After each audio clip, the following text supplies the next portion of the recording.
And as you can tell, we've got Peter Singer joining us via Skype from... You in Australia, Peter? I am in Australia, yes. Okay. And so just a couple more minutes, please.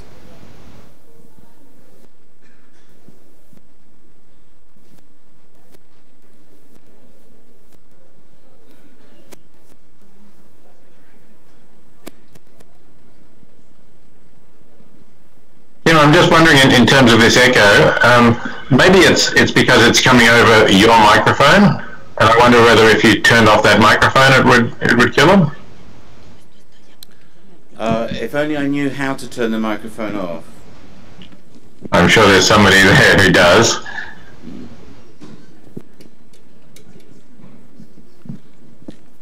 Anna, where's Anna? Anna, is it possible to turn this microphone off? Is the echo on me or is it echo on you when you talk?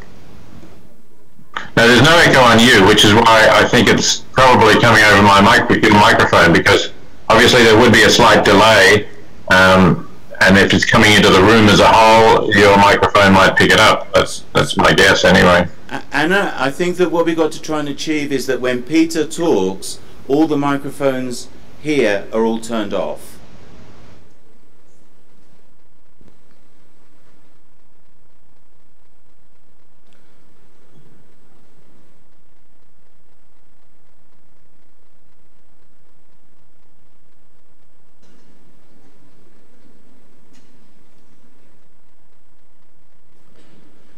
If people who are joining us now could please take a place to sit, because I'd like to begin this panel.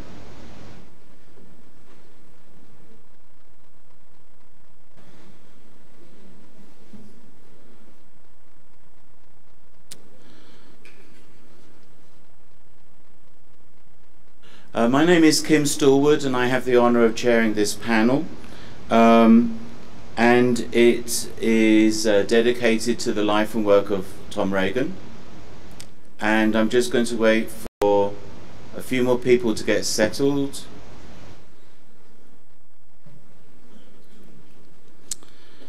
Tom Regan was an American philosopher who specialized in animal rights theory.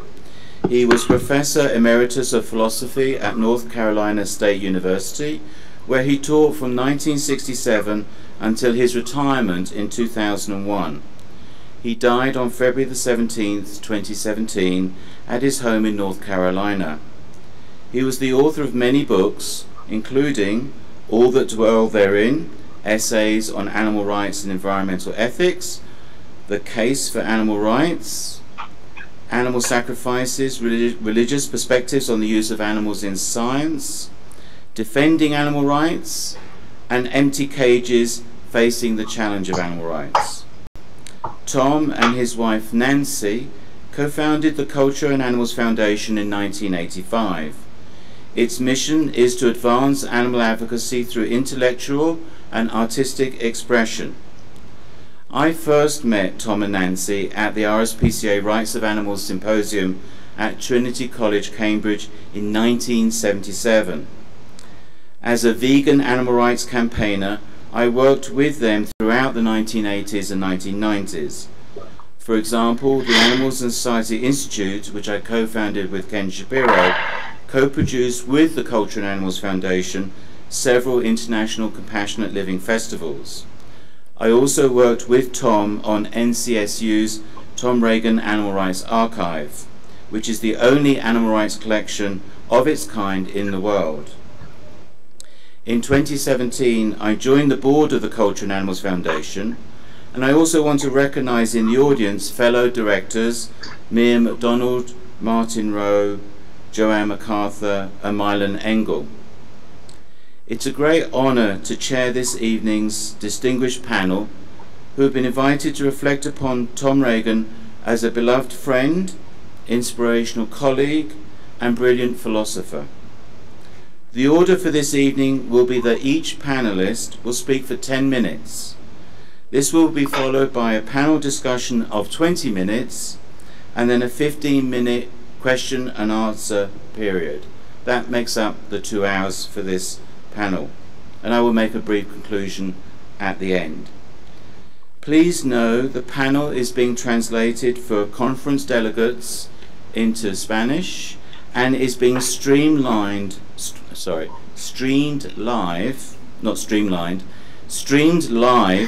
and a video of it will be stored at UM's channel for this auditorium.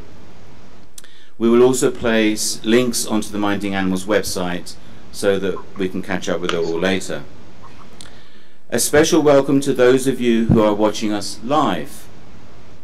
The panelists will speak in alpha order by their last name, except for Peter Singer, who will go first because he's joining us via Skype and is unable to stay with us for the entire 2 hours of the panel.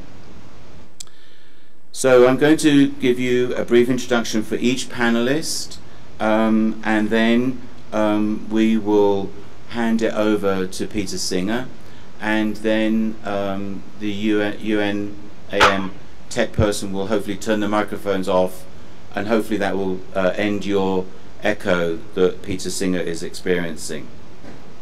So the panelists in last name alpha order: John Baird Callicott, Distinguished Research Professor at the University of North Texas, Denton, environmental philosopher, author of In Defense of the Land Ethic and many other books, and debated Tom Regan when Tom's book The Case for Animal Rights was published in 1983. Margot DeMello, adjunct professor at Canisius College in the Anthrozoology Master's Program and Program Director for Human Animal Studies at the Animals and Society Institute. She's the author of Animals and Society, An Introduction to Human Animal Studies, and many other titles.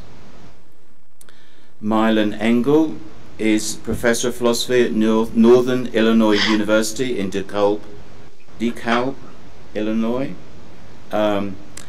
He has published 2 books on animal ethics: The Philosophy of Animal Rights, A Brief Introduction for Students and Teachers with Kathy Jenny, and The Moral Rights of Animals with Gary Comstock, who's also on the board of the Culture and Animals Foundation. And as I said, Mylan serves on the board of directors of the Culture and Animals Foundation. Laurie Gruen, the William Griffin Professor of Philosophy at Wesleyan University, where she coordinates the Wesleyan Animal Studies, and she's the author of Entangled Empathy, A New Ethic for Our Relationship with Animals, and many others, and we saw Laurie this morning. And I'm going to apologize because I'm not going to say your name very well. Alejandro Herrera Jimenez, Professor of Philosophy at UNAM. He's a prominent Latin American ethicist who specializes in environmental and animal ethics, Leibniz, and critical thinking. Author of many papers in environmental ethics and animal ethics. Alejandro will be making his presentation in English and in Spanish. And Dale Jamieson, Professor of Environmental Studies and Philosophy, affiliated Professor of Law and Director of the Animal Studies Initiative at New York University. Author of Reason in a Dark Time, Why the Struggle to Stop Climate Change Failed and What It Means for Our Future, and Singer and His Critics, 2 separate books there. Singer and His Critics is the second, published in 1999, and many others. And then lastly, Peter Singer, the Ira W. DeCamp Professor of Bioethics at Princeton University, a laureate professor at the Center for Applied Philosophy and Public Ethics at the University of Melbourne, and the author of Animal Liberation and many others. So it's very great honor for me to introduce this panel to you. It's very exciting to have everyone gathered here today to honor and recall and reflect upon the life and work of Tom Regan. I don't know how many of you had the opportunity to meet Tom and to hear him speak, but he was indeed, I believe, and I'm sure many of you would agree with me, that he was a very special person. So with that, let's start the panel off and go to Peter Singer in Australia, and they'll quieten the microphones, and I'll come back after Peter has finished. Thank you very much, Kim. And I want to thank all of those who've been involved in organising this event and having a panel to commemorate and mark Tom's significant work for animals. So let me just start with saying a little bit about my first contacts with Tom. They go back to the early 1970s. In 1973, I published an article under the heading Animal Liberation in the New York Review of Books, which was a review of a book edited by Stanley and Rosalind Godlovich and John Harris, called Animals, Men and Morals. And this was the first time that I used the term animal liberation in print, and also the first time I developed the concept of speciesism, which I didn't coin. It was coined by Richard Ryder, somebody I knew at Oxford, but I guess I developed it a little bit philosophically and basically made the arguments in a very brief form that I later put into Animal Liberation. So after publishing that, I got a letter from Tom Regan, who I'd not heard of at that time, saying that he had read the article, that he was sympathetic to the general conclusion that there was something very seriously wrong about the way we treat animals, and that we ought to be vegetarian, which is also something I'd argued in the New York Review of Books article, and mentioned that he was coming to Oxford over the summer. I was in Oxford at the time. He was coming to Oxford over the summer, I think with a group of students from North Carolina State University, if I remember correctly, some kind of study tour, and that he'd like the chance to meet me. So I think it was in that summer of 73 that we met, and that was a very congenial meeting. We were both interested in this issue. There were very, very few philosophers, to my knowledge, who were interested in this issue. Jim Rachels had sent me a letter after the publication of the New York Review of Books piece, saying that he'd often wondered why we were entitled to treat animals the way we do, and my essay had made him think that perhaps we weren't entitled to treat them in that way.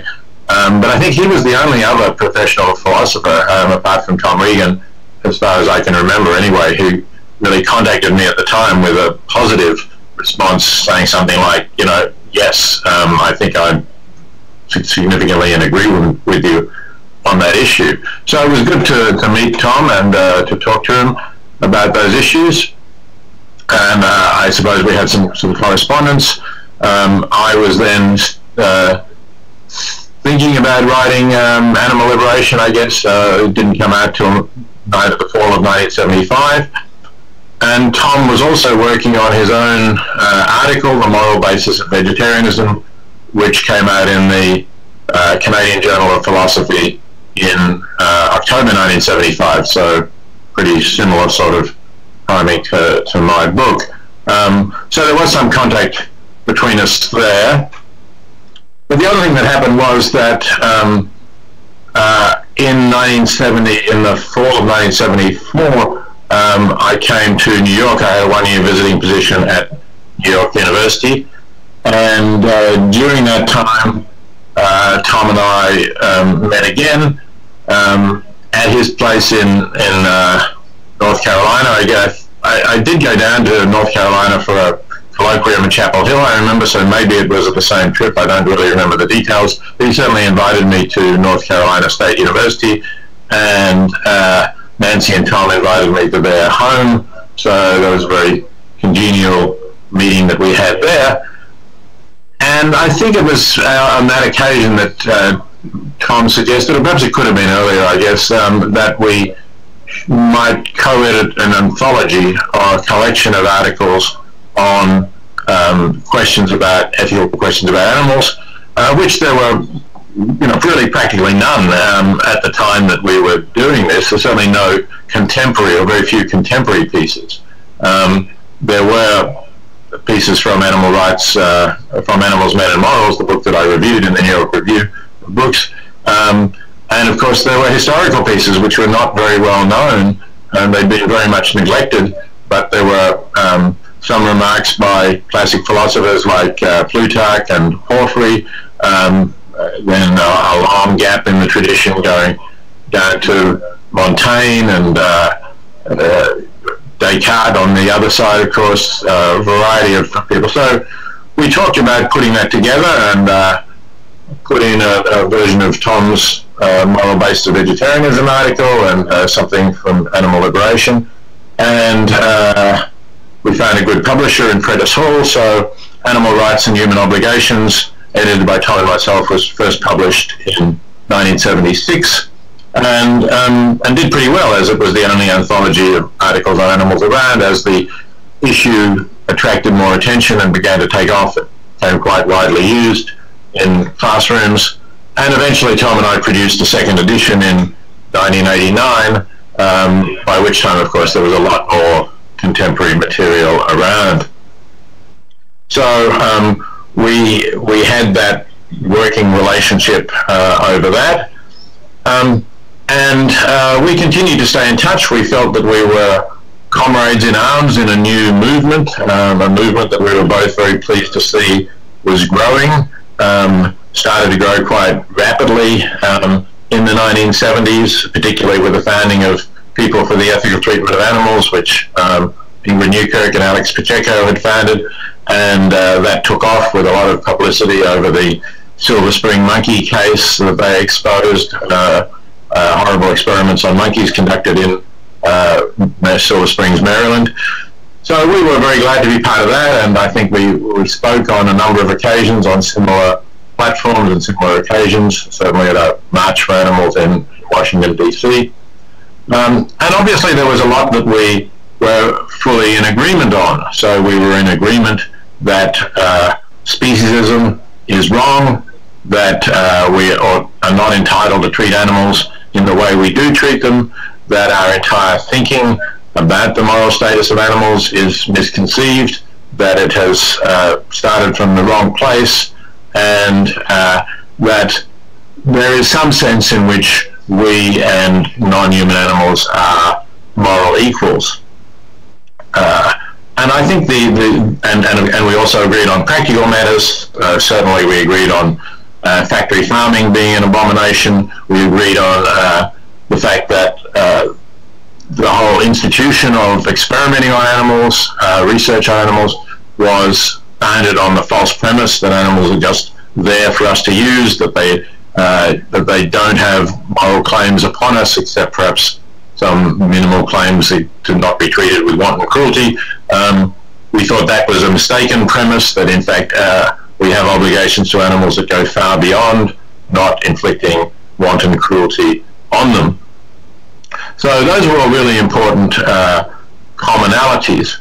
But I think even though this is a panel that is commemorating Tom Regan and his work, I think I ought not to shrink from saying that we had pretty important fundamental differences as well, philosophical differences. And Tom and I are both philosophers, and I think we, as other philosophers on the panel will very well know, philosophers respect each other's differences, and it doesn't interfere with still being friends and working together on common causes. But those differences are important, and it's important to get them out and to explain and write them over, talk them over, and not simply to pretend that somehow we're all in harmony about everything. So I will just mention some of those differences very briefly, of course, in the time that we have.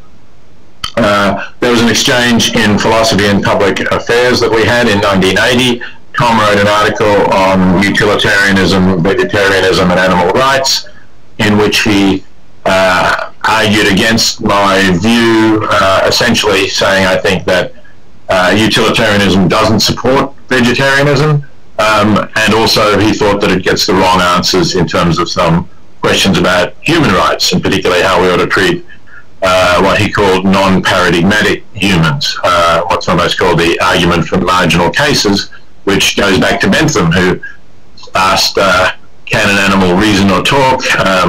The issue is not, the question is, can they suffer? And supported that by saying, and if it was that they could reason or talk, if that was somehow morally crucial, then the fact that a horse or a dog is more conversable or more rational than an infant of a day or a month old would show that they have more rights than the infant do. So it does. So, you know, that's an old argument, and Tom thought that utilitarianism gives you the wrong view on that. I responded in an essay called Utilitarianism and Vegetarianism, and both defended the view that I think utilitarianism does support vegetarianism, and also defended the idea that we ought to be more open to the possibility that some of our common moral intuitions are wrong. I think one of the differences between Tom and myself is that perhaps I'm readier to jettison widely held common moral intuitions than he was, and that was true certainly about the treatment of these non-paradigmatic humans. But of course, Tom was challenging common moral views about animals and about vegetarianism. There's no doubt about that. So this is perhaps a marginal difference between us. We also had another notable exchange in the New York Review of Books in the mid-1980s. In January 1985, I wrote a piece called 10 Years of Animal Liberation, 10 years after the publication of my book Animal Liberation, which I reviewed a number of books, including two of Tom's, All That Dwell Therein and The Case for Animal Rights. And I said that they were important works, particularly that The Case presents an important and distinctive basis for giving animals a different moral status, and emphasized the agreements between Tom and myself, but also pointed out that there were some differences. And here I tackled a point on which Tom and I have had a disagreement, and that is whether there could ever, even hypothetically, be a case in which it was justifiable to perform a harmful experiment on a non-human animal in order to benefit humans. I suggested and stressed that this is, of course, completely hypothetical, that if you could perform an experiment on a single animal, even if harming that animal, that would provide a cure for cancer, then that would be a justifiable thing to do. And obviously, as a utilitarian, I have to say that. Tom rejected that. He said that the animal rights movement, as he understands it, is for the total abolition of harmful experiments on animals, as well as the total abolition of commercial agriculture. But I thought it was a little strange that he should take this view, given that in the Case for Animal Rights, he asks us to imagine this case, the lifeboat case, where there are 4 humans and a dog in a lifeboat, and he says it would be justifiable if the lifeboat was overloaded and was going to sink. It would be justifiable to throw out the dog. We have to assume, I guess, it's a large dog for this to make sense. But he not only said it would be justifiable to throw out the dog because the dog's life is got lesser value than the human lives, but he said this doesn't depend on aggregating benefits, and it would be true even if you had to throw 1 million dogs overboard rather than throw 1 human. So I found this a little strange and difficult to reconcile with the ideas of equal value. Tom then replied. We had an exchange in the pages of the New York Review in April of 1985, in which he said the cases are different because the dog is at risk anyway. In the lifeboat, you aren't imposing a risk on the dog that as you are when you take a healthy dog and use it in an experiment where it's under no risk. I didn't think this was an adequate response because, after all, you can imagine a case where the dog is at risk. Let's say there's a dangerous virus that is equally painful and lethal for humans and dogs. So then the dog is at risk as well. And yet, I don't think it seemed that Tom would be committed to saying that you can't do the experiment, and I didn't really see the distinction in that case. So there were those issues between us, and I continue to say, and I know that it's controversial among some animal rights people, that there are at least hypothetical cases, and possibly, depending on the facts, some actual cases in which it can be justifiable to harm an animal where the benefits are clearly going the other way. And indeed, there can be some cases, in my view, where it could be justifiable to harm a human in order to bring about a great benefit to a large number of animals. So this is not speciesism. It is still a position that accepts equal consideration of interest, which is the basis on which I hold my views. I'm aware that I'm already over my time. It's a pity this is such a large topic that one could talk about, and I'm sure others will, but I will end there so that you have time for all the other speakers. Thanks very much.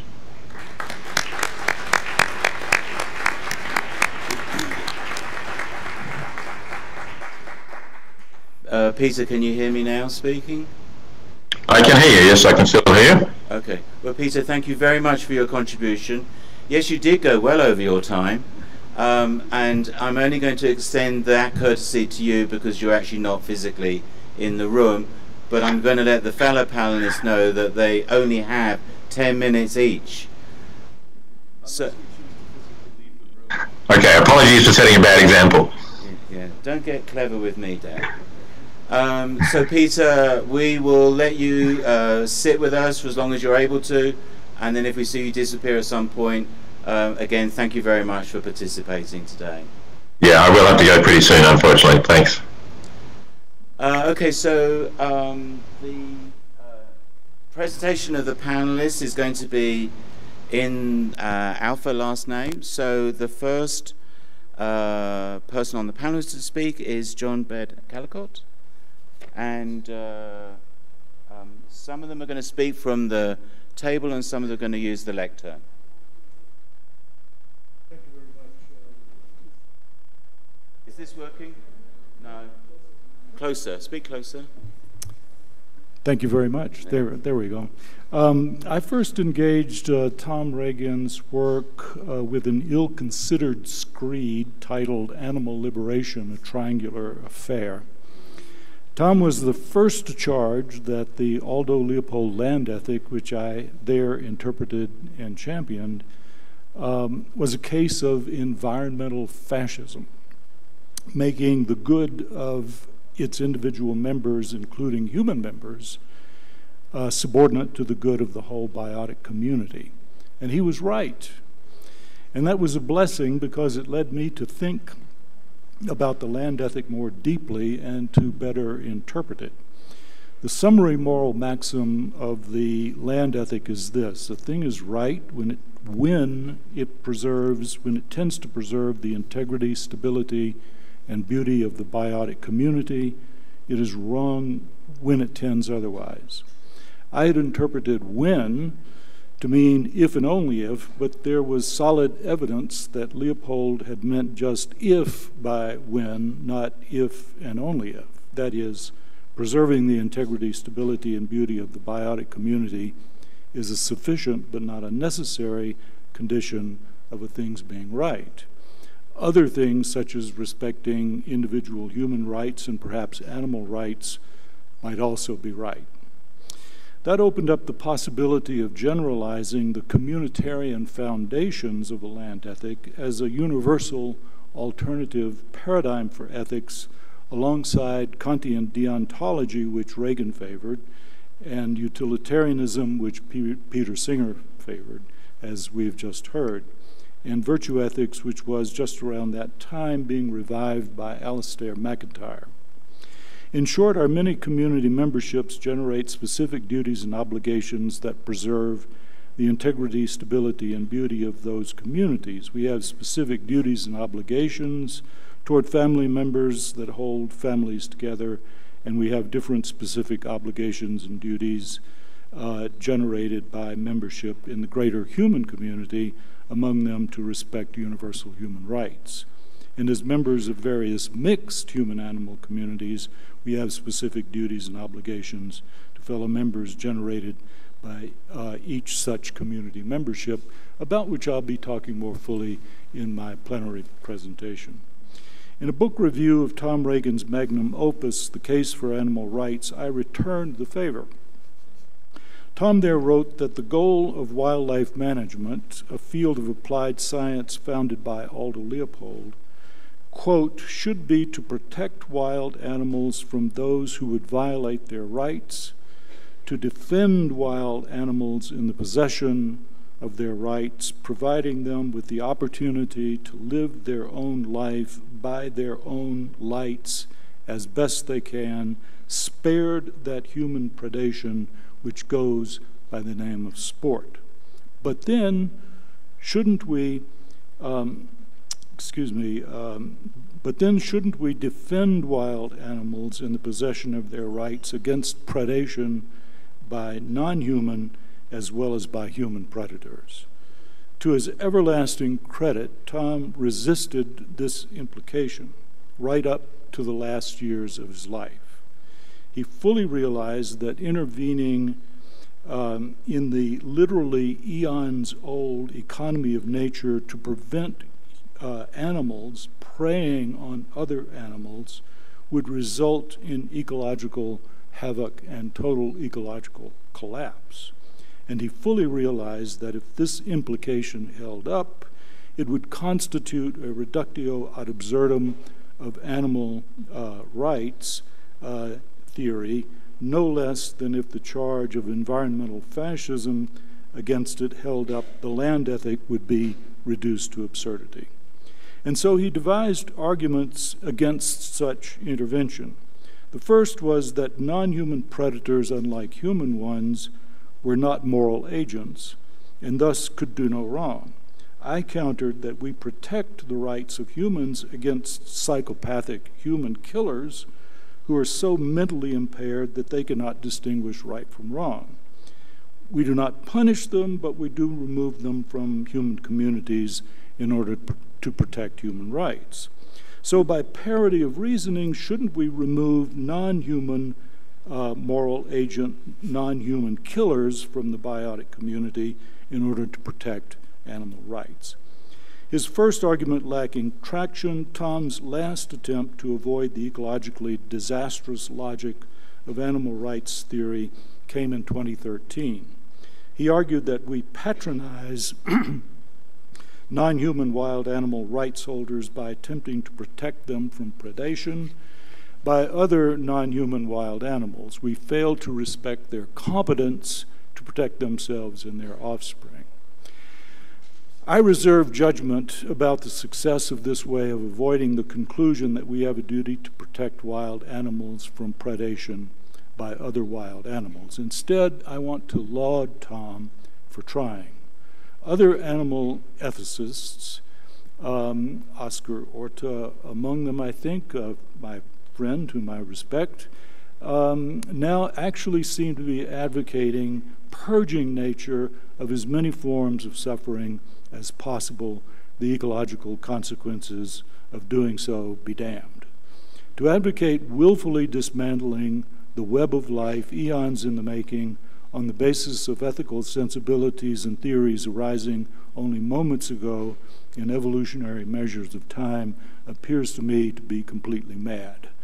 To me, that is a frightening turn in contemporary animal ethics, and evidently Tom Regan thought so too.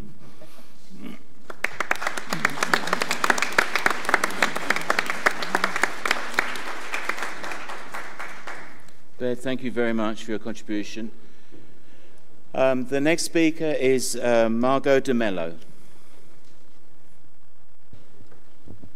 Thank you. Does this work? Yeah. So first, I need to say I did not know Tom personally, like a lot of people on this panel and maybe some people in this room. And I'm also not a philosopher or an ethicist, so I can't really give any kind of critique about his work. Instead, I wanted just to speak briefly and give some thoughts on the impact of his work on the field of what I still call human-animal studies, what is increasingly called animal studies today. So, both Regan's Case for Animal Rights and Singer's Animal Liberation are the two books that we typically point to when doing a history of the field, that is the field of human-animal studies, animal studies, that in my opinion really allowed for the field to emerge as a field, both of which built on their earlier, quite groundbreaking work. And even by the time both books were published, the work was groundbreaking and led to other philosophers writing their own pieces after that. But back to the field, there had, of course, been books looking at the human-animal relationship if we use that criteria to distinguish the field at a bare minimum. So we had books by Ritvo, Thomas, Lansbury, Clutton-Brock, a little bit later Herzog, Marvin, Serpel, Arluck, Podvrsek, Sanders, etc. These were people that were writing in the 80s and in the 90s before the field really had a name. But these two books, again going back to the Case for Animal Rights as well as Animal Liberation, helped transform what had been disparate works from a variety of different fields, all of which looked at human-animal relationships, into a semi-cohesive field with a name or multiple names, animal studies, anthrozoology, etc., its own journals, its own conferences, you know, and its own sort of whole rubric, in part by providing an ethical grounding for the field, something which had been, as we can now see in retrospect, sorely lacking in those early years. Without an ethical grounding, the field would have remained, or could have remained, as it began, a collection of scholars who used animals as the object of their research rather than as subjects of the researcher's work, and, to paraphrase Tom Regan, subjects of their own lives. Regan and Singer's work also led to the development of the specific field of animal ethics, which now has its own journals, conferences, its own key works, beyond those of Singer and Regan, and dozens of college courses around the world. It's difficult for me to think of a way to either give an overview of the development of the field or to teach an overview course on the relationships between humans and animals without referencing these two works. That's why my own introductory textbook, Animals and Society, which is largely used in social science classes, in that book I still devoted a chapter to ethical considerations of other animals, which began with an overview of both Singer and Regan's work. In my own teaching, which again is grounded in social sciences, I'm a cultural anthropologist, I have the students read excerpts of both men. It doesn't matter what my students' background, where they come from, but the work always moves them, it resonates with them. Just as importantly, or perhaps even more so, these books, but in particular Regan's, helped to bring about the modern animal rights movement. Tom Regan not only developed a theoretical argument for animal rights, but devoted the rest of his career, his scholarship, and his personal life to trying to make that theory into reality, to giving animals rights. Perhaps because of his activist work outside of academia, Regan's work has been read by 2 generations of animal activists since the 1980s. And in part because of this, as well as to other historical and social developments, the contemporary, or what you might call the second wave animal rights movement, emerged in the 70s and 80s from a century of what had been largely animal welfare activism. The animal rights movement, which has as its goal the liberation of animals from exploitation, is linked to the current field of human-animal studies in a number of ways. We might look to the field of women's studies and its relationship to feminist activism as a comparison. One way, for instance, that women's studies or feminist studies is so important is that the academic field provides the theoretical groundwork that informs feminist activism in the real world. We cannot say the same thing, at least at this point, for animal rights and human-animal studies. Rather, many scholars see the animal rights movement as the applied arm of, or perhaps offering the ultimate end goal for, their own scholarship. For many such scholars, academic work on animals and animal issues can and should be used to help actual animals. Other scholars, too, either are activists outside of their academic work, as Regan was, or see their scholarship as a form of activism itself. In addition, today, a growing number of young animal studies scholars enter the field not only through a commitment to animals, but from a place of activism. The work of Singer and Regan, then, continues to play a critical role in how the field develops and continues to develop. Their books operate as a bridge between animal activism and animal scholarship, and when, as is so often the case today, students enter the field through activism, they bring a theoretical understanding of animals as beings worthy of moral consideration with them, having read Singer and Regan already, which was not always the case, and certainly was not always the case in the previous generation of human animal studies scholars. What this means is that scholars today are committed, not all, many scholars today are committed to not just understanding the complex and often negative relationships between people and other animals, but many are also committed to using their scholarship and teaching to benefit the lives of animals. In my own field, cultural anthropology, the idea of reciprocity has long been central to the discipline. In other words, the idea that we as scholars owe something to the people with whom we work and whose lives provide the grist for our scholarly output. That reciprocity can take many forms.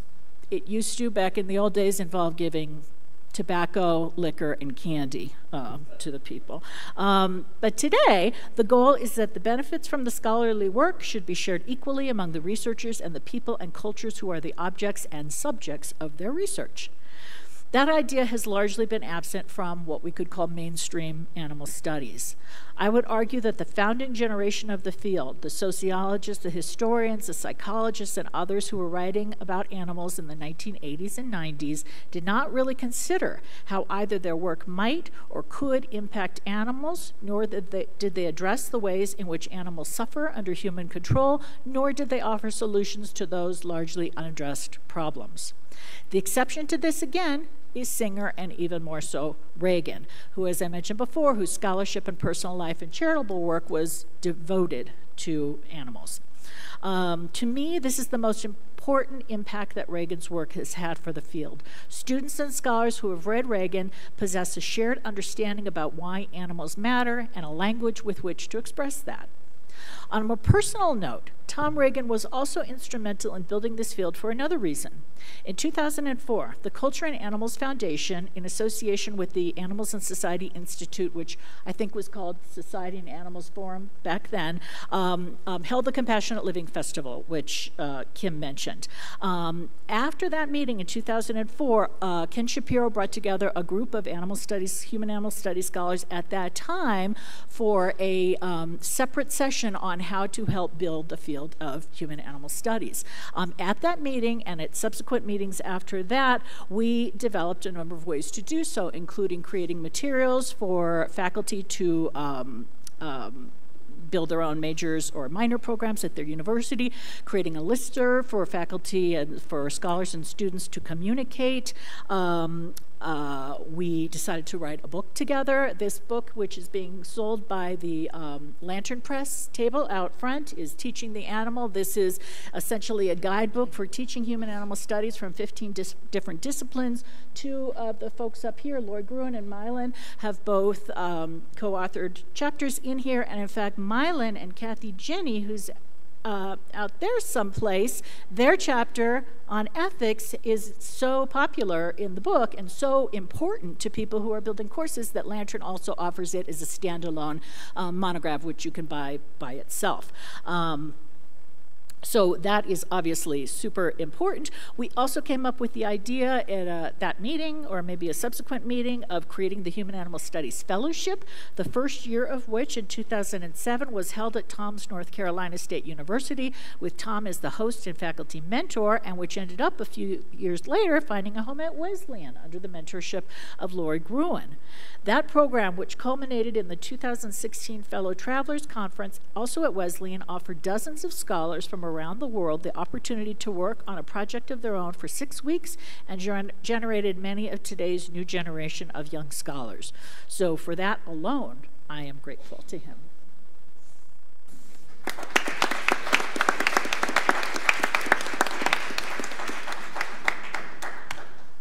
Margot, thank you very much for that. That is great to have that history and relevance of Tom's work. So the next speaker is Mylan Engel.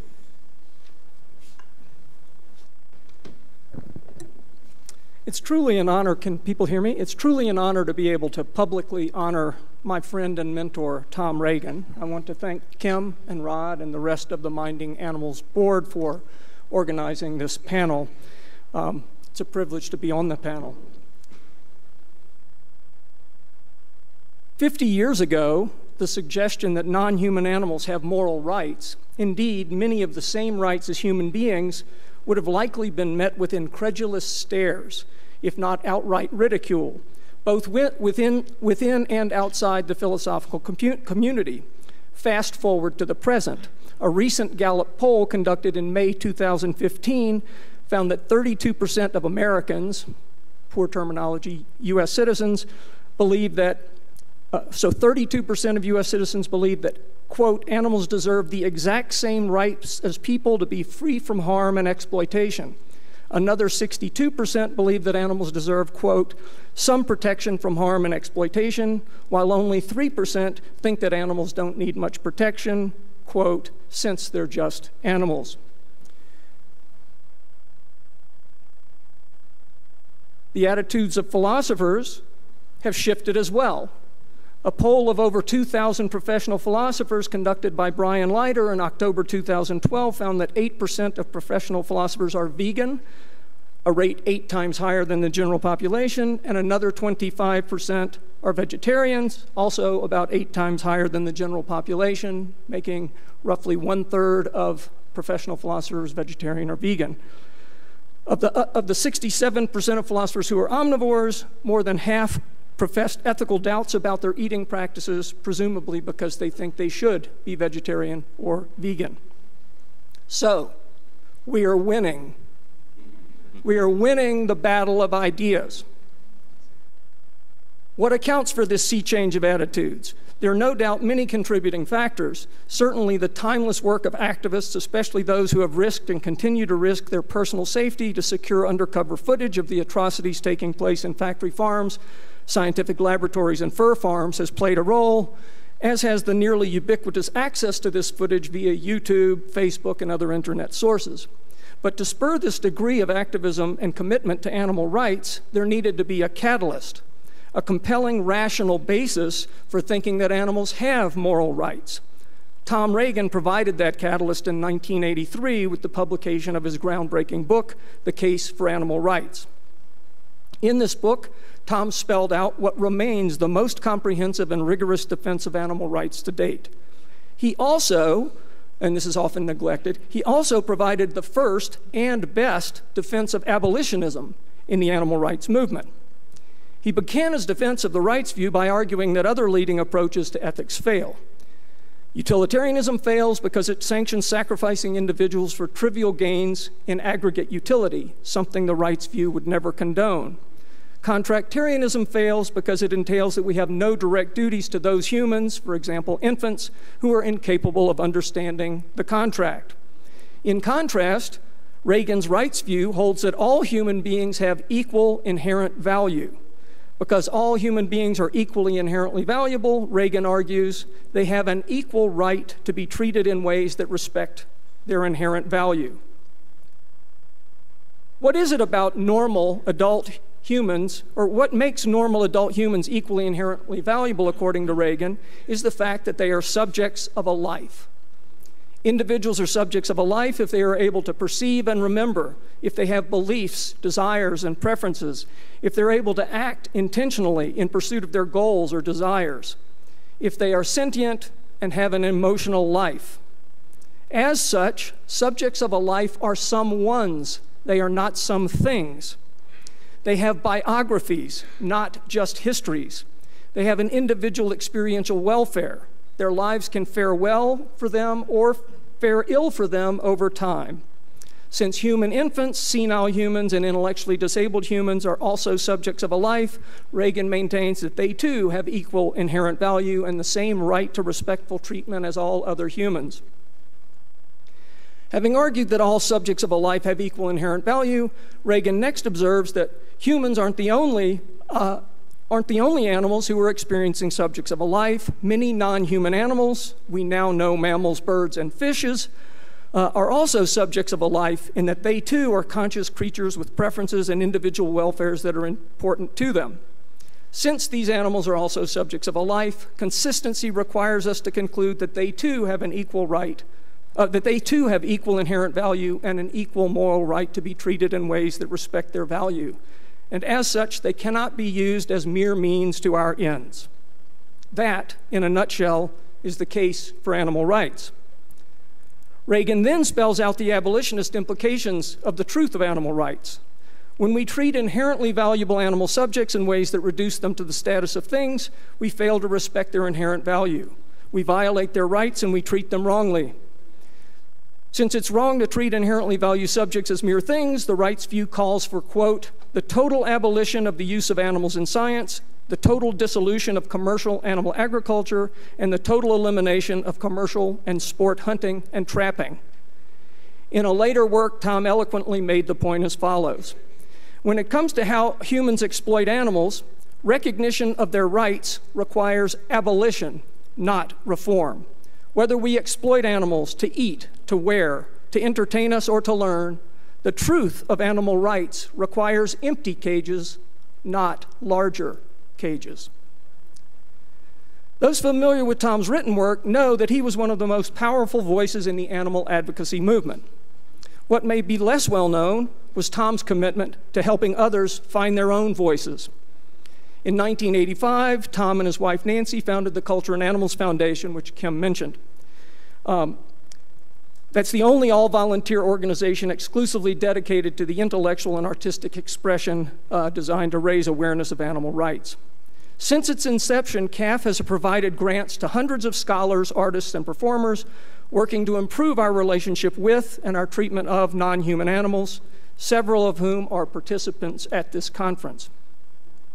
I first learned about the Culture and Animals Foundation, I'll call it CAF from here on out, through a chance encounter with Tom at the World Congress for Animals in 1996.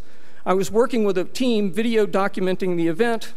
After Tom's amazing presentation at the Congress, I asked him if we could interview him.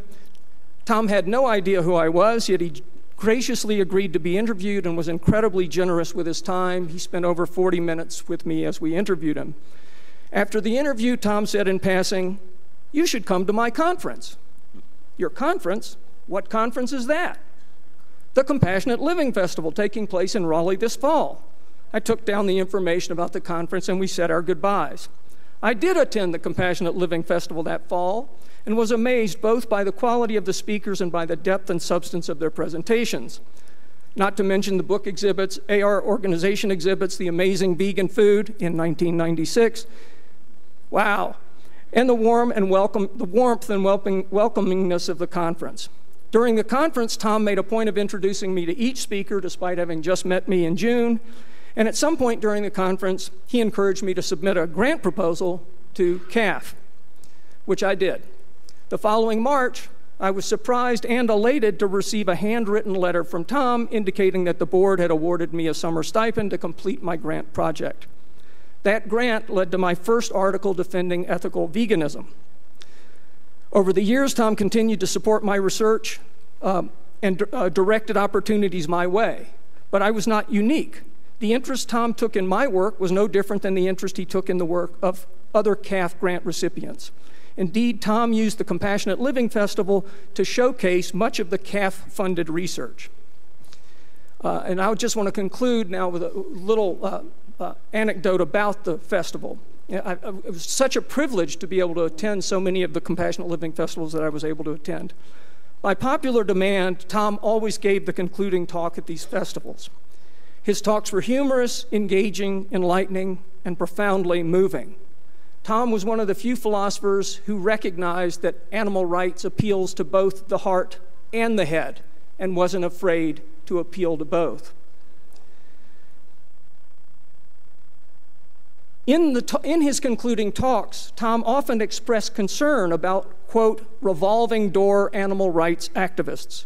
people who become very active in the animal rights movement but eventually burn out and leave the movement. With animals' lives and well-being at stake, Tom knew that the animal rights movement can't afford to lose any activists. So in closing, I want to share with you an exercise that Tom used to inspire festival goers to remain active in the movement. He asked us to close our eyes and think of a totem animal. So in honor of Tom, please close your eyes. With your eyes closed, I want you to think about a specific animal you once encountered who needed your help or needed rescuing, but who you were unable to help, who for some reason, through no fault of your own, you had to abandon. Picture that animal. Think about how it made you feel to not be able to help that animal. Burn that animal into that animal's image into your mind. That is your totem animal. Now, channeling Tom, I ask you to make a commitment to that totem animal to remain active in the animal rights movement. Commit to helping the animals you can help in the memory of your totem animal whom you couldn't help. And never become a revolving door animal rights activist. The animals need you. Thank you.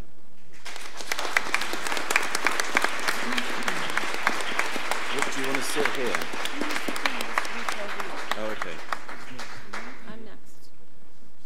Mylan, thank you very much. Yes, I remember Tom making that presentation, and the room was absolutely silent whilst that was happening. The next speaker is Laurie Gruen. I too am really, can you hear me? Not going, not working? Dale can hear me, he doesn't need to, is that better? Not so much? Okay. That's it. So when I was in graduate school at the University of Arizona in 1984, I was involved in animal activism, and I was also studying for my PhD in philosophy. And I organized a protest at the medical school where they were doing research on greyhounds and was arrested. And this is a photograph of me being escorted away by police officers that ran on the front page of the campus paper. And my department chair at the time, I had a fairly generous fellowship, wasn't really very happy to see their fellowship student on the front of the school paper called the Arizona Daily Wildcat being arrested, and basically called me in for a meeting and said that I had a choice. I could choose to study philosophy or I could be an activist.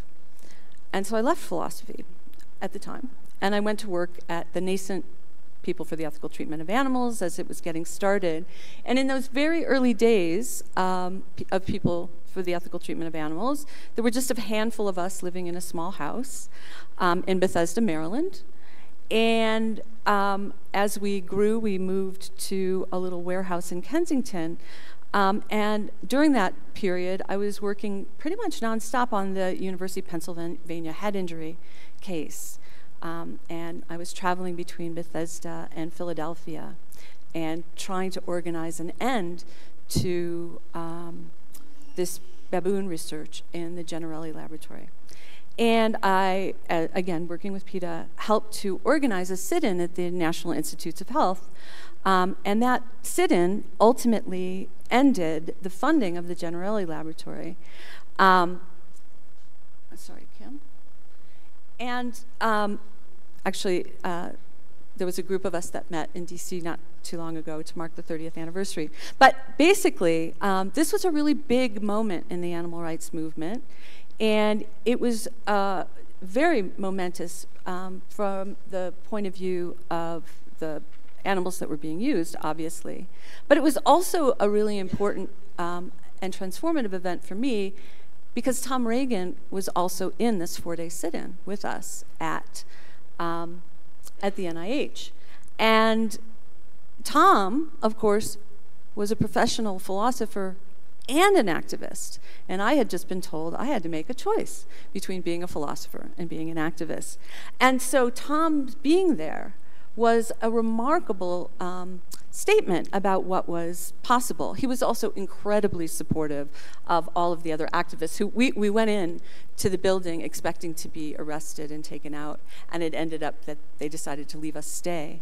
And so then we stayed, and then we stayed, and then we stayed, and it was pretty stressful for people, and Tom's presence there was just really remarkable. And I ended up, as you know, going back to graduate school and getting a PhD in philosophy, yay.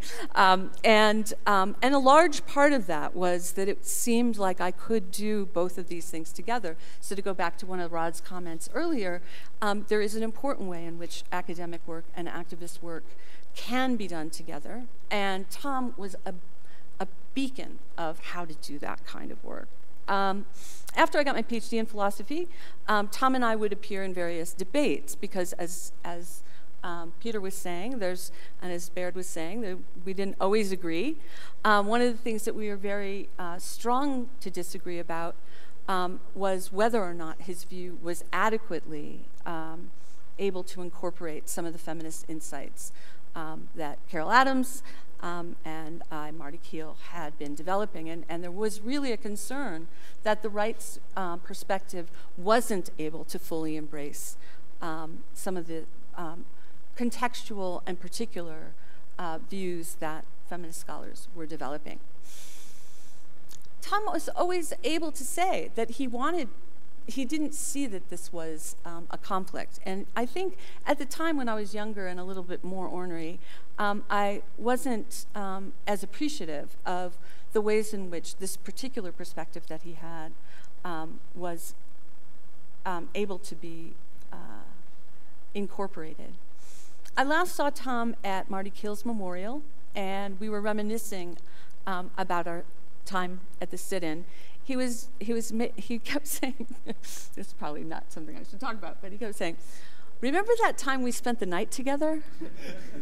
I don't know if he understood the feminist comments that I was making. But what he was talking about was really this idea that we really did have this bonding moment and many nights together at the NIH.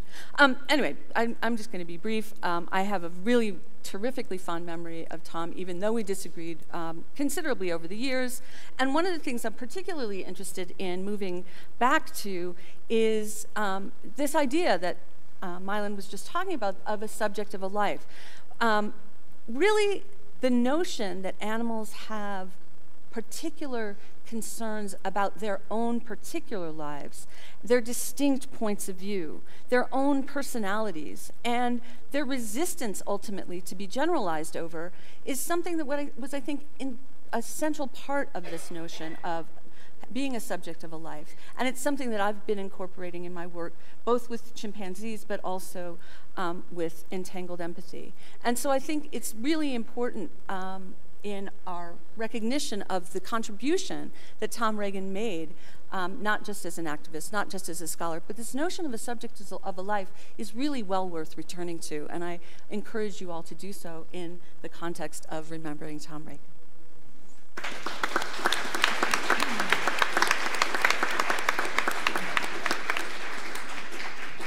Laurie, thank you very much. Our next speaker is Alejandro. I want to thank Kim for my suggestion of reading my contribution first in English and then in Spanish. Le agradezco a Kim mi sugerencia de leer primero mi contribución en inglés y después en español. Tom Regan never came, unfortunately, as far as I know, to Mexico. However, his thesis that non-human animals have rights had a deep influence also in our country, although, as he himself sometimes complained, such idea was attributed by many to Peter Singer.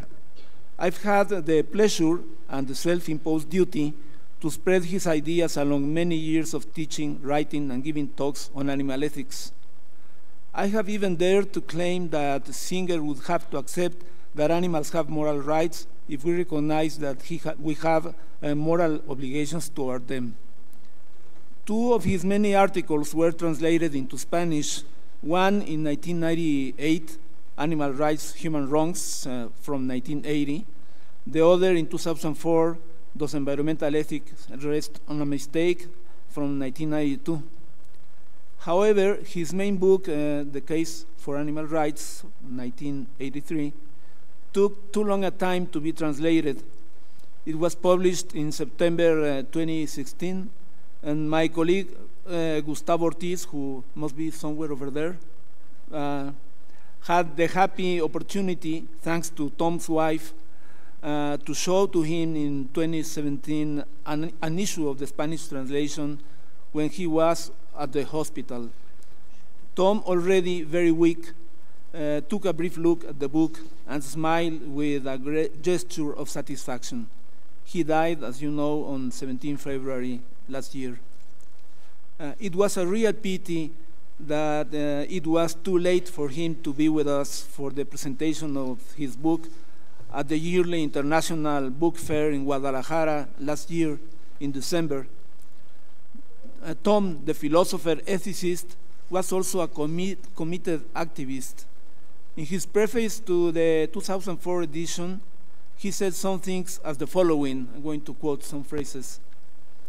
Positive change is occurring, though at a much slower rate than I imagined.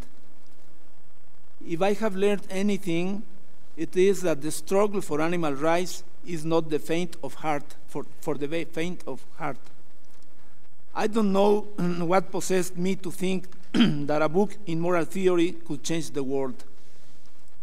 People need to do more than be convinced by a philosophical argument for the rights of animals.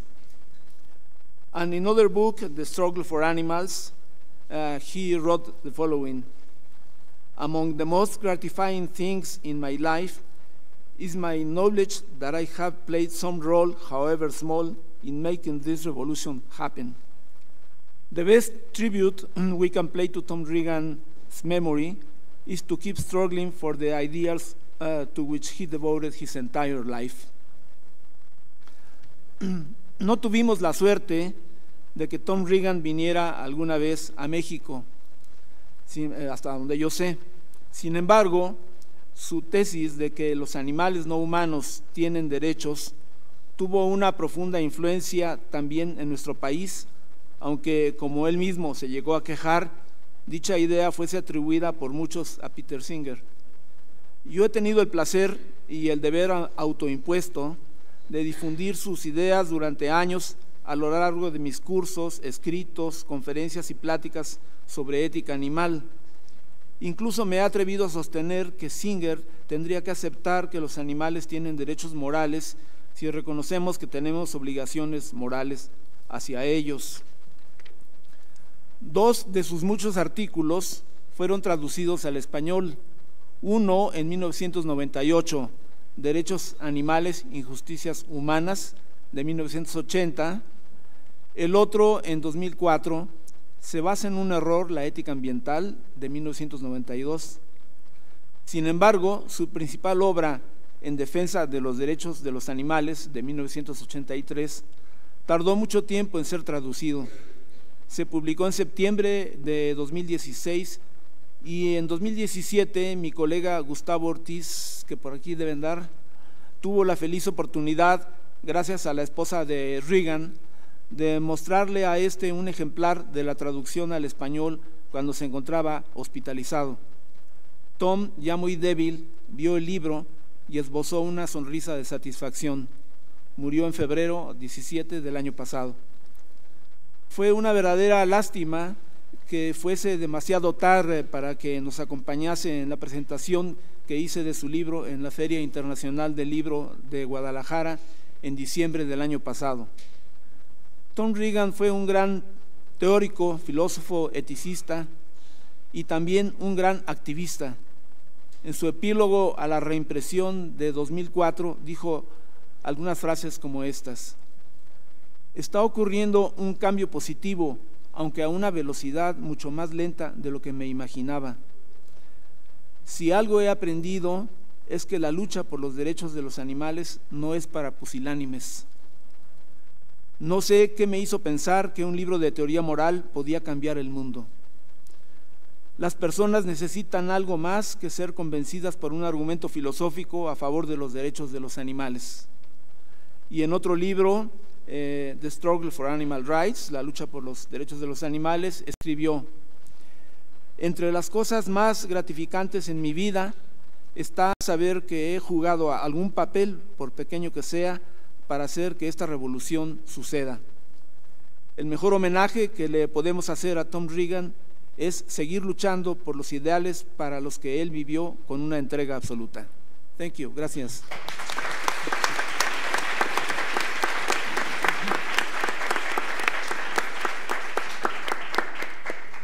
Alejandro, thank you very much, and thank you very much for the special work that you've done in getting Tom's work out into the Spanish-speaking world. That's a fantastic contribution.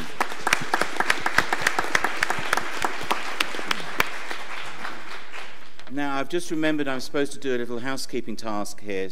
Forgive me for a second, Dale. Please sign this form with your name and email address. If you're interested in further work of Mining Animals, focusing on Tom Regan. Rod?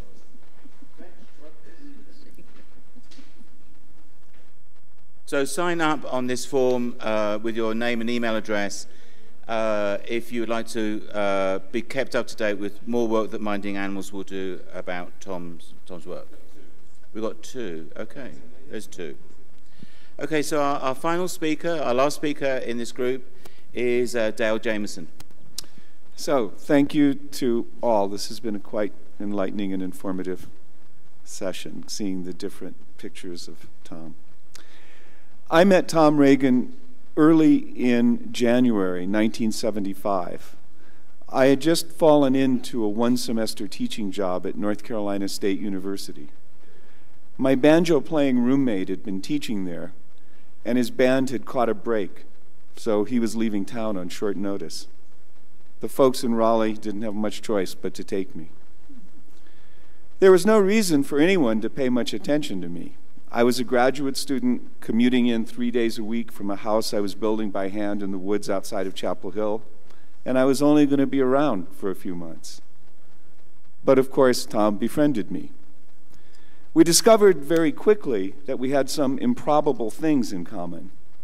We were both Irish Lutherans. I was more Lutheran than he was, but he was more Irish than I was. And we were both vegetarians.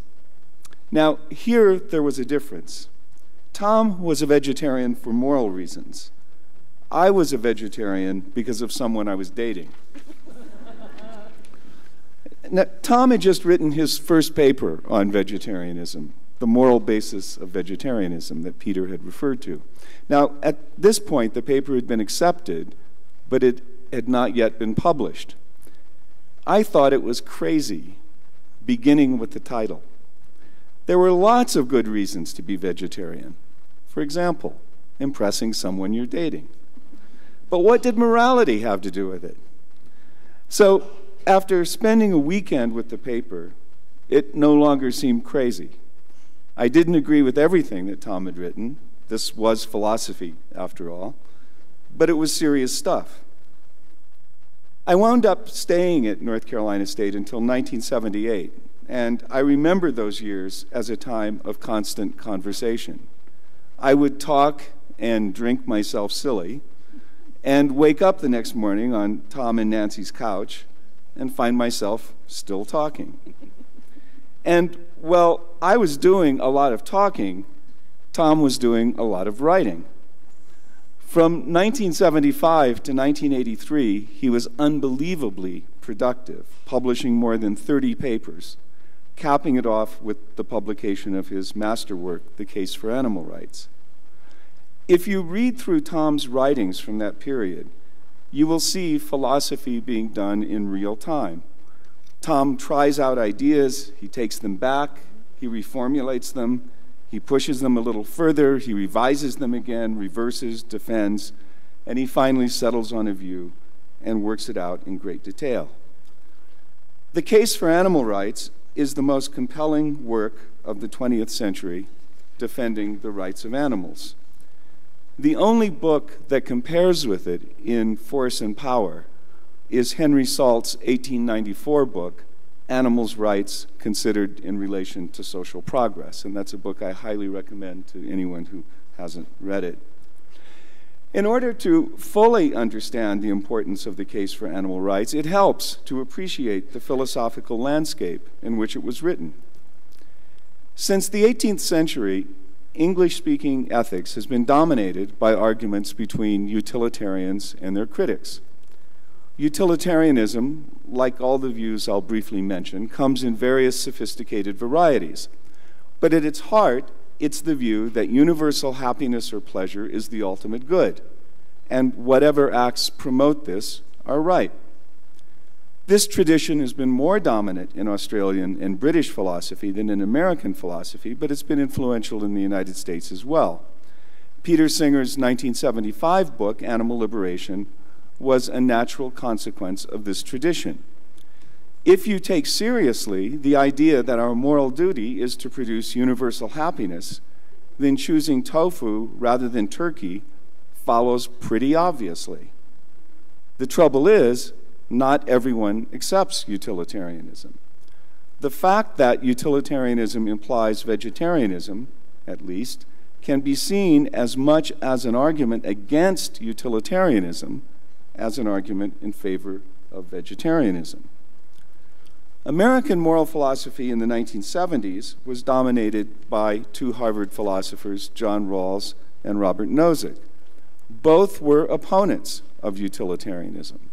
Rawls was a follower of the 18th century German philosopher Immanuel Kant, and Nozick was a libertarian. To make a long story very short, what Tom did was to assemble a powerful theory of animal rights from the elements of what were then the prevailing normative theories in American philosophy. This was an extremely difficult task, much more challenging than finding a utilitarian basis for animal protection. Kantian and libertarian theories tended to focus on the importance of rationality and autonomy and to center on ideas of human dignity. What Tom did was to go deep and argue that being the subject of a life was more fundamental and important than any of these other considerations, and that normal adult mammals shared this, being subject of a life, with normal human beings. What Tom argued was that the ultimate source of all rights, human and non-human, is being the subject of a life, having a life of one's own that one can direct, that can go better and worse. What this meant in terms of the philosophical dialectic is that you could no longer reject animal protection by rejecting utilitarianism. There was now on offer a powerful philosophical theory in the spirit of contemporary American philosophy that went even further in the direction of animal protection than utilitarianism. The circle was closing around moral philosophers and others who just didn't want to think about animals. With the subsequent work of other philosophers who I think have not gotten enough attention, including Mary Midgley and Stephen Saponsis, among others, who held yet other theoretical perspectives, the circle tightened even more and became all but inescapable. What drove Tom to take on this task? He was a young, obscure philosopher who in the first 8 years after receiving his PhD published only 2 papers. Like many philosophers of his generation, Tom was appalled by the Vietnam War and wanted philosophy to make a difference. In the 1960s and 1970s, this led philosophers in many different directions. It led Tom to Gandhi. Tom's lifelong philosophical project, in my view, was born first in the idea that philosophy should make a difference in the world, and second, in providing a philosophical foundation for Gandhi's philosophy of nonviolence in the reigning philosophical vocabulary of our day. And indeed, it's useful to remember that Tom's first paper that we've been talking about, The Moral Foundation of Vegetarianism, bore the same title as a pamphlet published by Gandhi in 1959. In 1985, Nancy and Tom established the Culture and Animals Foundation. What Nancy and Tom saw much more vividly than most of us is how important imagination is to social change. The first task is to make the horrors that befall animals visible. The second task is to make a better world imaginable. Both of these tasks are beyond philosophy.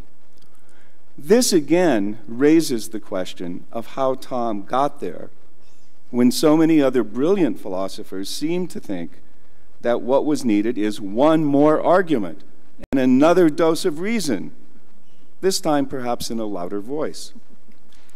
Now, weirdly perhaps, I think this has something to do with Tom's lifelong fascination with the British philosopher G.E. Moore, who lived from 1873 to 1958.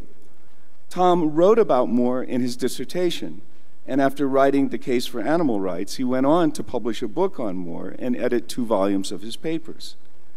Now, on the surface, it's hard to see what Tom saw in Moore. Moore was a utilitarian for whom common sense was the ultimate philosophical touchstone. What would he have made of animal rights? Moore hobnobbed with aristocrats. He not only spent most of his life as a professor at Cambridge, but he was a member of Cambridge's most elite and secretive society, the Apostles. Moore was so formal in his demeanor that his own wife called him Moore.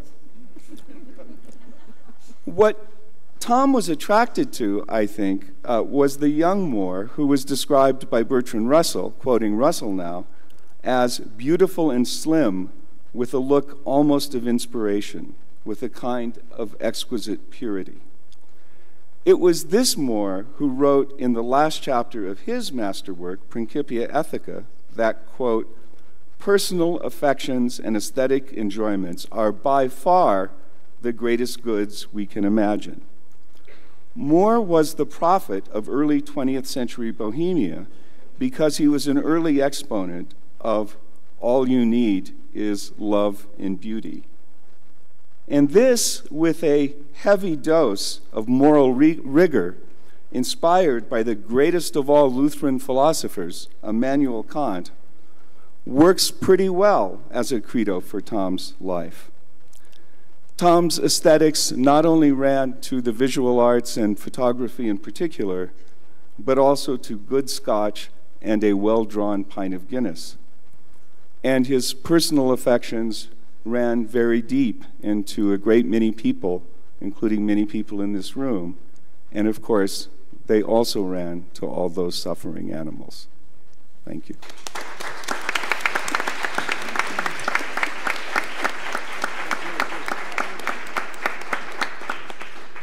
Dale, thank you very much. That was really quite moving, I think. So the next step in this panel is for some interaction between and amongst them, and I'm perhaps going to try and kick this off with them by asking them each to identify or recommend which book or paper of Tom's would you recommend someone to read who has not yet read Tom Regan.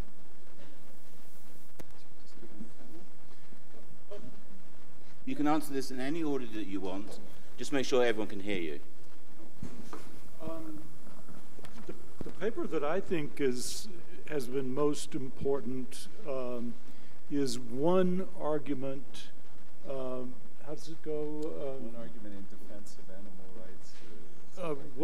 Rights. In any case, it's the argument in which he outlined the rather ill-named argument from marginal cases, which has been the linchpin, I think, of animal ethics in both the utilitarian and in the Kantian tradition. So I often refer to that in my own work in tracing the history of both environmental philosophy or environmental ethics and animal ethics as that which liberated philosophical ethics from anthropocentrism. Tell us the name of the title of it again. It's in the journal. It's in the journal Inquiry in the 1970s. It's one argument in defense of blah blah blah. Basically, somebody can Google it. I would recommend. So I think with most philosophers, the best thing to read is the first thing they read and maybe sometimes the last thing they write. Sometimes. So I would say it's that first paper, A Moral Basis of Vegetarianism, and that's in part because it does connect to practice as well as to theory. I think that there is a really nice piece called The Case for Animal Rights, which is a small piece, and it's available online at the Animal Rights Library, and there's a PDF you can download, and it's a really easy, it's really accessible. It's not an easy piece, but it's an accessible piece, and I love to teach it, so I would recommend that. I agree. I think that's a very good article. It's also anthologized in a number of anthologies, including my recent anthology that was dedicated to Tom Regan. But I think I would recommend, in terms of a book called Animal Rights, Human Wrongs, which he lays out the case for animal rights, but in a way that I think is much more accessible than in the case for animal rights.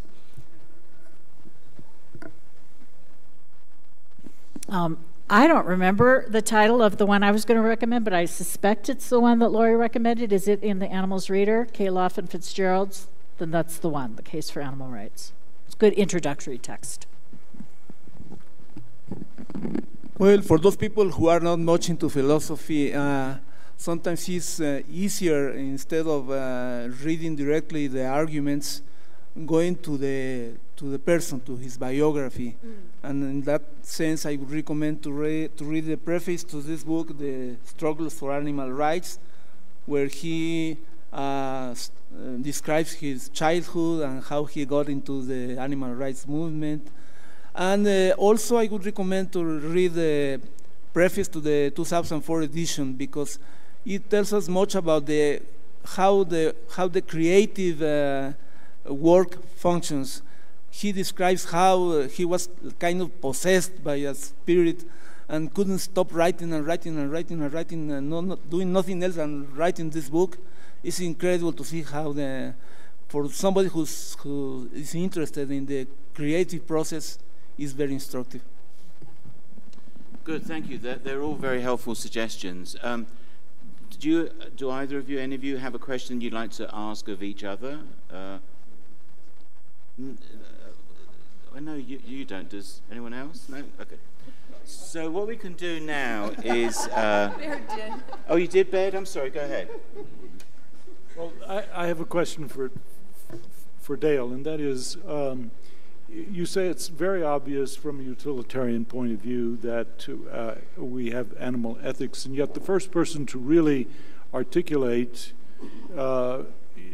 in just a phrase or two is Jeremy Bentham, who does not argue for vegetarianism, and I think he does. He refuses to do so on the basis of utilitarianism. So can you explain that? Look, I mean, to say that something follows fairly obviously from a certain theoretical perspective doesn't mean that there's not all kinds of dodges that one can sort of take to try to avoid those conclusions. And often those things that we see historically as dodges are actually historically extremely important. So Bentham was living in a society that, for example, had a radically different system of food production than the one that we live in, and so on. Also, Bentham was arguing at the time all kinds of incredibly sort of radical views about all sorts of other things, including the fact that not only should gay sex not be illegal, but it was actually a good thing when people enjoyed it. So, I mean, so the range of the kind of controversial views that Bentham held for his time was, was already quite enormous. So. And quite enough. Quite enough for one life. So now we move on to the questions from the floor.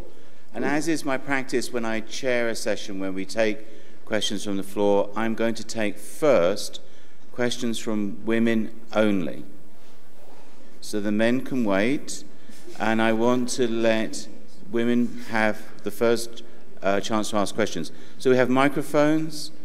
Is there a woman who would like to ask a question?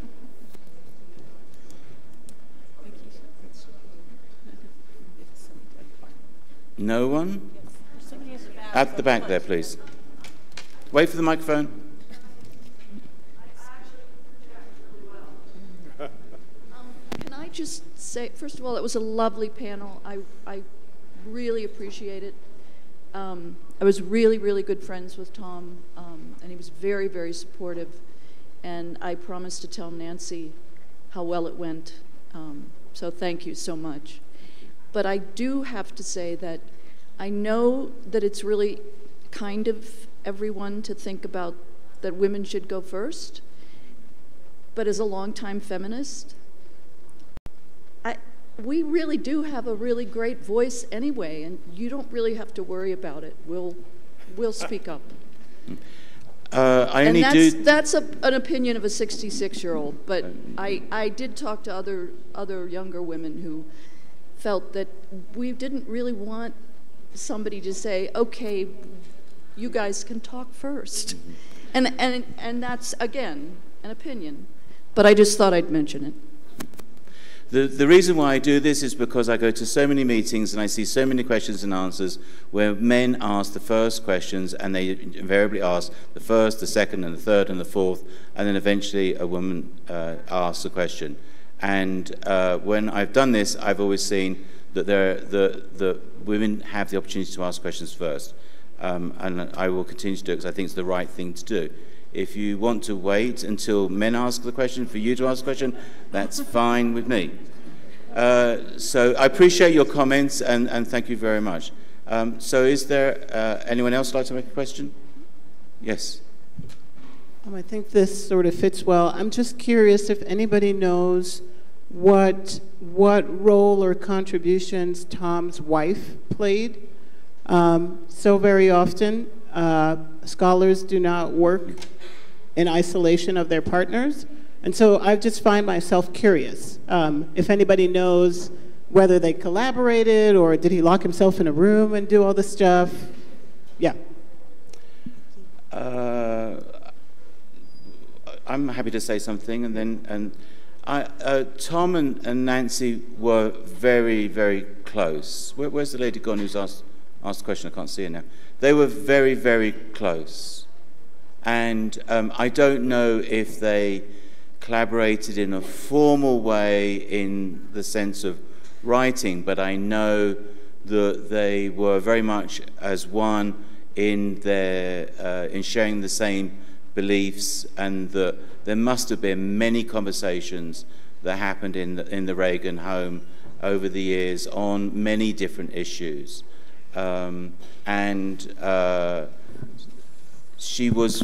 were very much a couple and of equal standing. Plus also with their work with Culture and Animals Foundation, they were also very much equal standing there as well.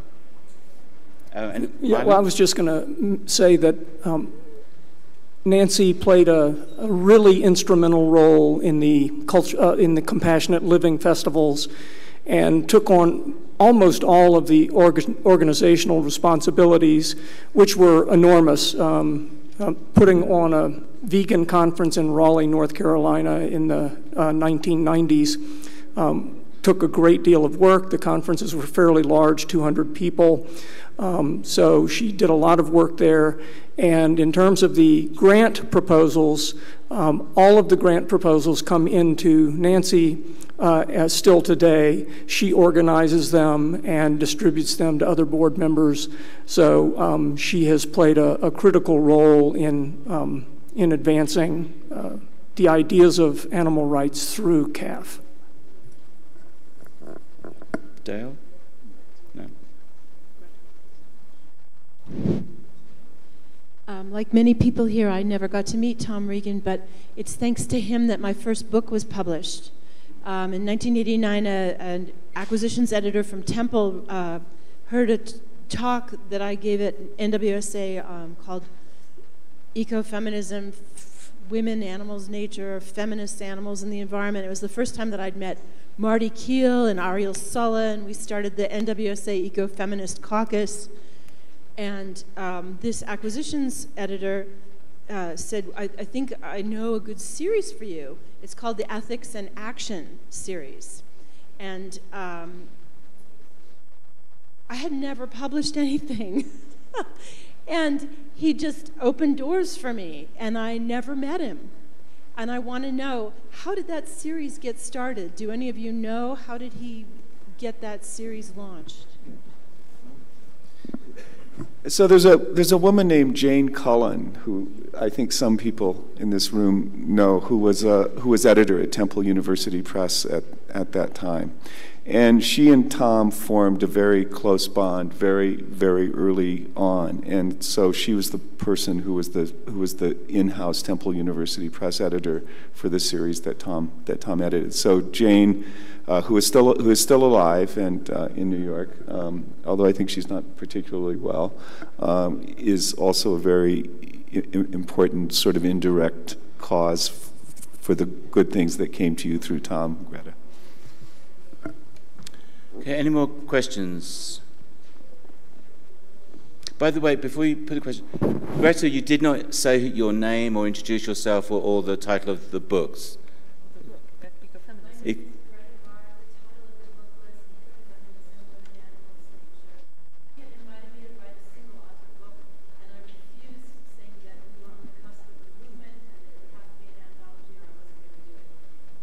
Okay, thank you. I think she's finished now. She's going to have to run back now. Oh, can you please? She didn't do it again. My name is Greta Gard, and the book was called Ecofeminism: Women, Animals, Nature. It came out in 1993. I was invited by the acquisitions editor to write a monograph based on the talk that I did, and I refused, and I told her that I thought we were on the cusp of a movement, and the correct thing to do would be to create an anthology to open the door for many voices rather than a single authored book, and she had to take it that way or I wasn't going to do it, and she did. Thank you. If you could please introduce yourselves. I'm sorry I should have said that from the outset. I'm Leslie Irvin, and I was wondering what the panel would have to say about directions within animal studies, anthrozoology, that Tom would particularly want to cultivate. I appreciated knowing or being reminded of the revolving door and that we shouldn't be revolving door activists, but within that context, do you think that there are particular directions that he would like to see the field go in?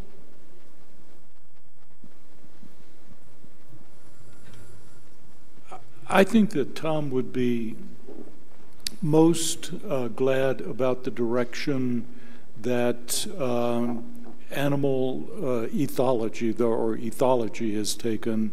When he was beginning his work, it was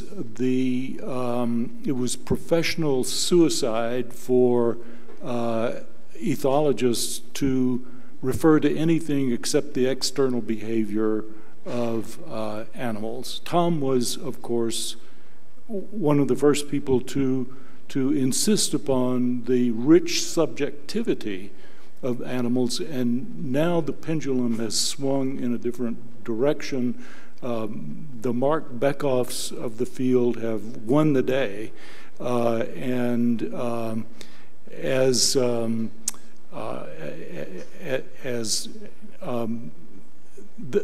most animal ethologists today, including Franz de Waal, will say that anthropomorphism is now well respected in the field, and so the science has really finally caught up with Tom's philosophy. So I think that he would be most pleased to see that direction in which the science of animal studies is taken.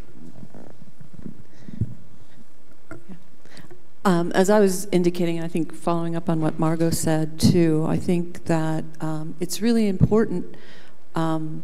It was really important for Tom, and I think it's important for many of us, that our scholarly work be accountable to the social movements that we're sort of engaging with. And so I think that would be something that he would really value about what's happening in some parts of animal studies, that there's an accountability, that people are recognizing that the work is, again, to go back to what Rod was saying earlier, is not just being done in an ivory tower, but that it is actually having an impact on the flourishing of particular individual animal lives.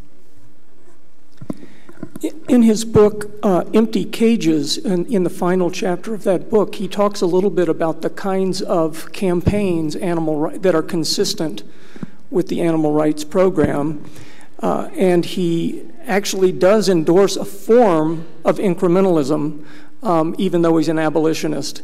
There are certain single-issue campaigns that are compatible with the animal rights movement. A campaign to ban foie gras completely, that would eliminate one entire form of exploitation. The kinds of campaigns he would be opposed to would be certain kinds of welfarist campaigns that say, give chickens slightly more space, because he thinks the chickens in those slightly larger cages would still be used as a means to an end, which is incompatible with the rights movement. But he does endorse this kind of incrementalism. He says that this tyranny, this wall of tyranny, is going to have to be taken down a brick at a time. So anytime you eliminate entirely a form of using animals as a means, that's consistent with the kinds of changes that animal rights activists can fully back. So there's one other thing about Tom that I think really needs to be said to present a somewhat fuller picture, and it's really sort of almost, I think, the Gandhian side of Tom, because we're putting a lot of emphasis on Tom as an activist, which he certainly was and extremely committed. But Tom also worked at a university, which is one of the largest universities in the United States devoted to animal agriculture. And Tom maintained amazingly exemplary relationships with his colleagues throughout the university. And in fact, he was given the university's most distinguished professorship, which is the sort of thing that does not happen if you're not on good terms with your colleagues. And the fact that North Carolina State University at the library now has the Tom Regan archive is also testimony to that. So in some ways, I think the most amazing thing about Tom was, yes, he was an incredible activist. Yes, he was an extremely good philosopher. He took very strong views about all sorts of things, but at the same time, he was able to maintain an incredible network of relationships with people with whom he had profound disagreements. Another question, please. Yes, please, down here in the middle, third row.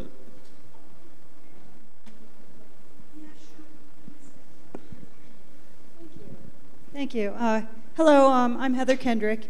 One thing I really enjoyed was Dale Jamieson's little historical overview of how Tom Regan emerged as this voice for a more deontological animal ethics as opposed to utilitarianism, which has a more natural into animal rights philosophy.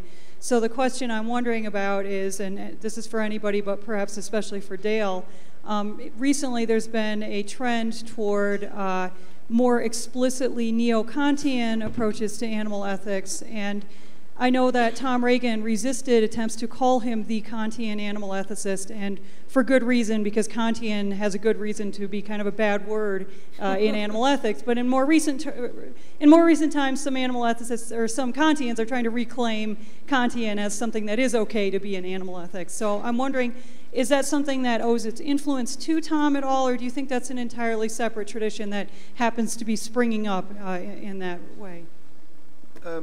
So the other philosophers on the panel may have opinions about this, but I think, of course, the most important person in the tradition that you're talking about is Chris Korsgaard, who was a speaker at the second Minding Animals conference, who's developed a very powerful, you might think of it as a neo-Kantian philosophy of animal protection.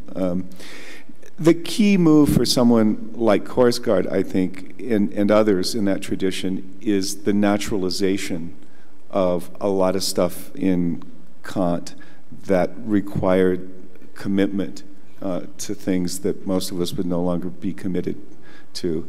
Tom, you know, essentially after writing The Case for Animal Rights and then doing this work on Moore, which is interesting, was really not very active in professional philosophy after that. So I don't know, actually. I would doubt that there was much influence actually in either direction. And it was a sad thing in a way that I think that Tom's work was not as influential on the sort of purely philosophical profession in the generation after as it should have been.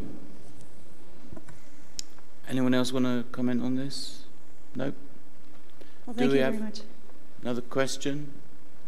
Please hand the microphone over.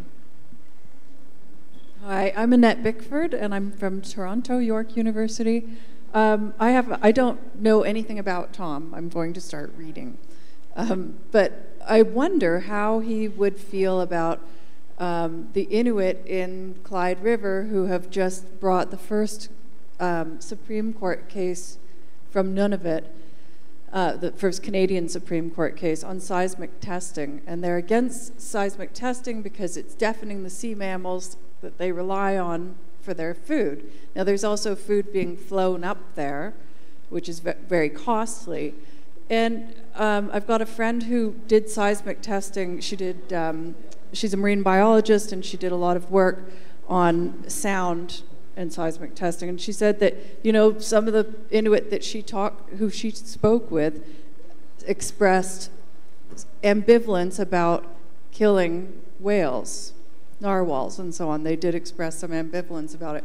But I wonder what Tom would think about all of this, because, you know, Greenpeace has kind of retracted its position on the seal hunt and on animal harvesting, quote unquote, in the Arctic. What would Tom say? Okay, thank you. Can I try it?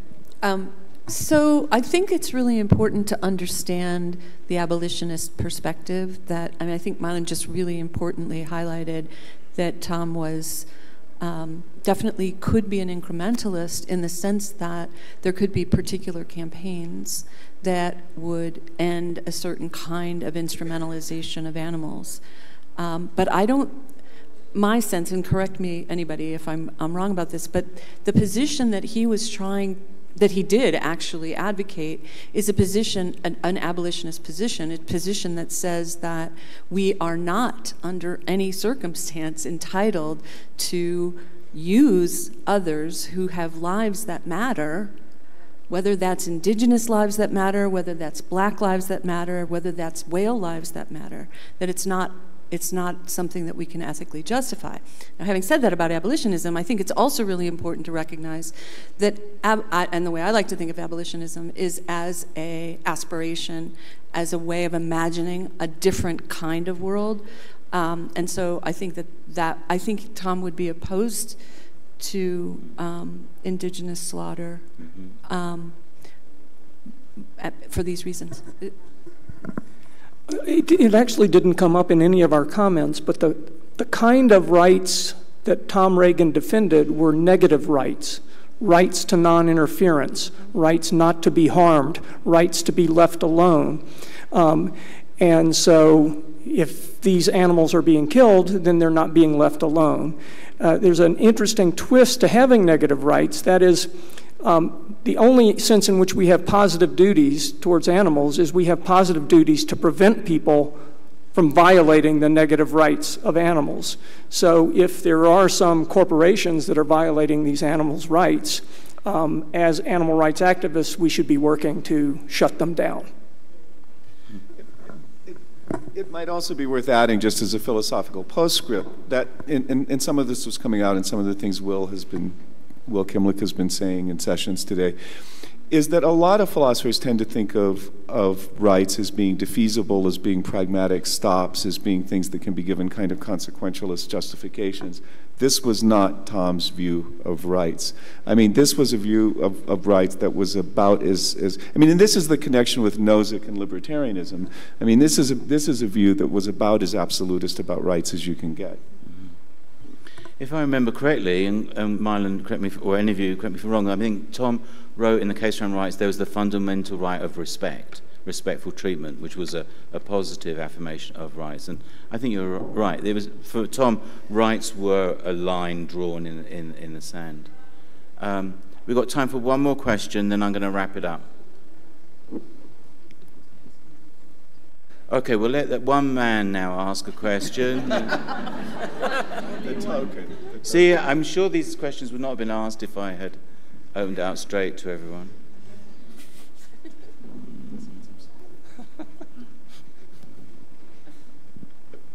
Pete Porter. My question is, who determines what is a subject of a life, or who is a subject of a life, or what are the criteria that determine that definition? Mylon? Well, Tom took himself to be disagreeing with Peter Singer on the fundamental property that confers moral considerability. Peter Singer talks about sentience, the capacity to feel or suffer. Tom appeals to a richer, complex psychological property that certainly involves sentience, but it also involves beliefs, desires, preferences, an emotional life. It was important that these beings have psychological continuity over time. Peter Singer often talked as if there could be merely sentient beings who are aware of pain, but in some weird sense completely stuck in the present. I actually think that's an incoherent view, because to experience pain takes duration, so the psychology has to persist over time if a being's able to experience pain, and I think that's what was unique about Tom's perspective. He saw that to be a subject of a life, you have to have psychological continuity that stretches through time, beliefs and desires, and what he talked about in the case for animal rights was preferential autonomy. So Kant talked about moral autonomy, to be able to make free moral choices. But for Tom, it was just the ability to make choices about what you want to do in the current environment you're in. And so that's basically what he had in mind by being a subject of a life. Okay. Thank you. I'm going to make very brief concluding remarks. And say that, unlike the panel, I am not an academic. I'm an angry and frustrated vegan animal rights campaigner.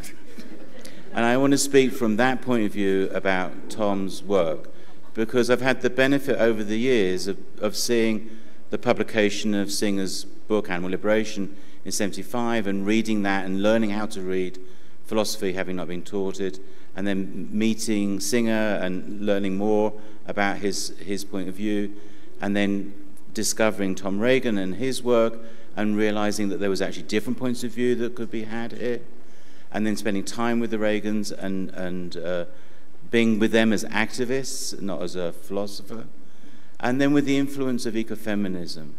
So there's very much, over the last 30, 40 odd years, an evolution of thinking about animal ethics, and Tom's contribution to that evolution is profound, is significant.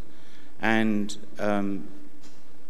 what I find distressing now is that seeing in the so-called animal rights movement that there is a shift away from rights-based campaigning and advocacy, and more of an emphasis on utilitarian-based, effective altruism campaigning.